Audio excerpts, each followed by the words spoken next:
ಸರದಯ ಸಜ್ಜನ ಸ್ನೇಹಿತರೆ, ಜೀವನ ಅನ್ನೋದು ಸೋಲು ಗೆಲುವಿನ ಆಟ. ಗೆದ್ದವನಿಗೆ ಸೋಲಬಾರದೆಂಬ ಭಯ ಇದ್ದರೆ ಸೋತವನಿಗೆ ಗೆಲ್ಲಲೇಬೇಕೆಂಬ ಛಲವಿರುತ್ತದೆ. ಈ ಛಲವೊಂದೇ ನಮ್ಮ ಬದುಕಿನ ಅಮೂಲ್ಯ ಅಸ್ತ್ರ. ಅದುವೇ ನಮ್ಮ ಬದುಕಿನ ಗೆಲುವಿಗೆ ಮುನ್ನುಡಿಯನ್ನು ಬರೆಯುತ್ತದೆ. ಈ ಜೀವನದಲ್ಲಿ ಯಾರಿಗೂ ಮೆಚ್ಚಿಸೋದಕ್ಕೆ ಪ್ರಯತ್ನ ಪಡಬೇಡಿ. ಒಳ್ಳೆಯತನದಿಂದ ಬದುಕೋಕೆ ಪ್ರಯತ್ನ ಪಡಿ. ನಿಮ್ಮ ಒಳ್ಳೆಯತನವೇ ನಿಮ್ಮನ್ನು ಕಾಪಾಡುತ್ತದೆ. ಅದು ನಿಮ್ಮ ಬದುಕಿಗೆ ಶ್ರೀರಕ್ಷೆಯಾಗುತ್ತದೆ. ನಿನ್ನ ಗುರಿಯನ್ನು ಸಾಧಿಸಲು ಹೊರಟಾಗ ತುಂಬ ಜನ ಬಂದು ಕೆಣಕುತ್ತಾರೆ. ಅವರ ಬಗ್ಗೆ ತಲೆ ಕೆಡಿಸಿಕೊಳ್ಬೇಡಿ. ನೀನು ನಿನ್ನ ಸಾಧನೆಯ ಕಡೆಗೆ ಗಮನ ಹರಿಸು. ಒಂದು ದಿನ ನೀನು ನಿನ್ನ ಗುರಿಯನ್ನು ಸಾಧಿಸಿದ ನಂತರ ನಿನ್ನ ಆ ಸಾಧನೆಯೇ ಅವರನ್ನು ಕೆಣಕುತ್ತದೆ.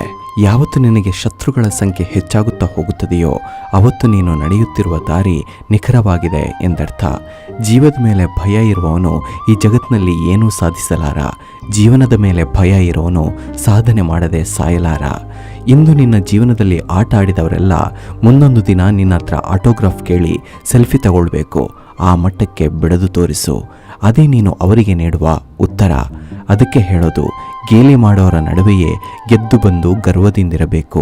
ಇಲ್ಲಿ ನಾವು ಕೆಲಸ ಮಾಡಿ ಹೆಸರನ್ನು ಮಾಡಬೇಕು. ಇಲ್ಲಾಂದರೆ ನಮ್ಮ ಹೆಸರು ಹೇಳಿದರೆ ಕೆಲಸ ಆಗಬೇಕು. ಅದು ನಮ್ಮ ಬೆಳವಣಿಗೆ. ಅಂದರೆ ಅಂತಹ ಬದುಕು ನಮ್ಮದಾಗಬೇಕು. ಅವಮಾನ ಬದುಕಿನಲ್ಲಿ ಎಲ್ಲರಿಗೂ ಆಗುತ್ತದೆ.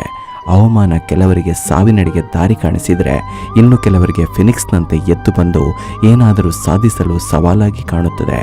ನಮ್ಮ ಕನಸುಗಳು ಹೇಗಿರಬೇಕು ಅಂದರೆ ನಿನ್ನ ಥರ ಆಗಬೇಕು ಕಣೋ ಅಂತ ಬೇರೆಯವರು ಬಂದು ನಮ್ಮ ಹತ್ರ ಹೇಳಬೇಕು. ಹಾಗೆ ನಾವು ಬದುಕಬೇಕು. ಪ್ರಯತ್ನಗಳಲ್ಲಿ ಸೋಲಾದರೆ ಪರವಾಗಿಲ್ಲ, ಆದರೆ ಪ್ರಯತ್ನಗಳನ್ನೇ ಮಾಡದಿರುವುದು ಜೀವನದ ದೊಡ್ಡ ಸೋಲು. ನಡೆದಷ್ಟು ದಾರಿ ಇದೆ, ಪಡೆದಷ್ಟು ಭಾಗ್ಯವಿದೆ.